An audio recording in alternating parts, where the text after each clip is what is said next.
നമ്മൾ മഴവില്ല് പോലെ കാണുന്ന ഒരു സ്വപ്നമാണ് നമ്മളെ ഒരുപാട് ഒരാളുടെ മനസ്സിലുണ്ട്, അല്ലെങ്കിൽ ഒരുപാട് പേരുടെ മനസ്സിൽ നമ്മളൊക്കെ ഉണ്ട് എന്ന് കാണുന്നത്. അവരുടെ തെറ്റുകളൊക്കെ അവർ അനലൈസ് ചെയ്ത് അത് അവർ പോലും സമ്മതിക്കാത്ത ഒരു സമയത്ത് പോലും നമ്മളൊക്കെ എങ്ങനെയാണ് അവർക്ക് സ്വന്തമായിട്ട് അല്ലെങ്കിൽ പ്രിയപ്പെട്ടതായിട്ട് മാറുന്നത് ആലോചിക്കുകയും അവരുടെ തെറ്റുകൾ പോലും അവർക്ക് സമ്മതിക്കാൻ പറ്റാത്ത ഒരു കാലഘട്ടത്തിലാണ് നമ്മൾ ജീവിക്കുന്നത്. അപ്പോൾ അത്രയൊക്കെ അവരുടെ തെറ്റുകൾ പോലും അവർക്ക് അനലൈസ് ചെയ്യാനോ അല്ലെങ്കിൽ അത് അംഗീകരിക്കാനോ അവർക്ക് പറ്റുന്നില്ല.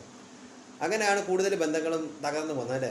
അപ്പോൾ പ്രശ്നങ്ങൾ ഉണ്ടാകുന്ന എപ്പോഴും നമ്മൾ തെറ്റ് ചൂണ്ടിക്കാണിച്ചാൽ പോലും, ചൂണ്ടിക്കാണിക്കുന്നത് തെറ്റാണ്, പക്ഷെ ചൂണ്ടിക്കാണിച്ചാൽ പോലും അവരംഗീകരിക്കുന്നില്ല. അങ്ങനെ നമ്മൾ ഒരുപാട് മനസ്സ് വിഷമത്തോടായിരിക്കും ചിലപ്പോൾ ചൂണ്ടിക്കാണിക്കുന്നത്. അന്നേരം പോലും അവർ അക്സെപ്റ്റ് ചെയ്യാതെ, അവരുടെ തെറ്റാണെങ്കിൽ പോലും അവർ അക്സെപ്റ്റ് ചെയ്യാത്ത ഒരാളാണെങ്കിൽ അവരൊക്കെ നമ്മളെ അത്രയും അവരുടെ മനസ്സിൽ കയറ്റി വയ്ക്കുമോ, അല്ലെങ്കിൽ അവരുടെ ഹൃദയത്തിൽ അത്രയേറെ ഒരു പ്രാധാന്യം തരുമോ? അങ്ങനെ തരുന്ന ആൾക്കാരില്ലെന്നല്ല, തരുന്ന ആൾക്കാരുണ്ടായിരിക്കും 1,00,000-ൽ ഒരു 5-10 പേര്. പക്ഷെ അങ്ങനെയൊക്കെ ഉള്ള ആൾക്കാരുണ്ടെങ്കിൽ അവരെ എന്ത് വില കൊടുത്തും വരെ നിലനിർത്താനും നോക്കണം നമ്മൾ, അല്ലേ?